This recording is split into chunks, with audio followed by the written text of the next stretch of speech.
สบายดีพี่น้องเห็นบ่เห็นบ่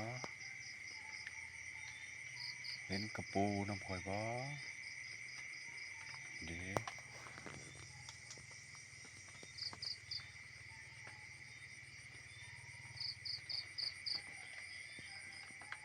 มาเบิ่งอีปู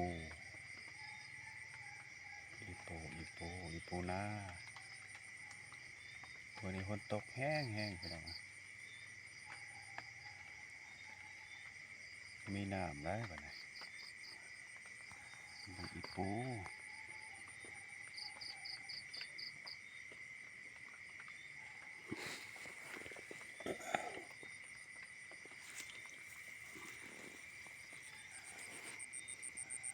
ไปแล้วนะสิงมกันเลยอ้าวให้ลูกเต็มอันเนี้ยลูกหลายปล่อยเพิ่นไปแพร่พันธุ์ขยายต่อไปโอ้หนาวได้ลูกหลายเด้อบาย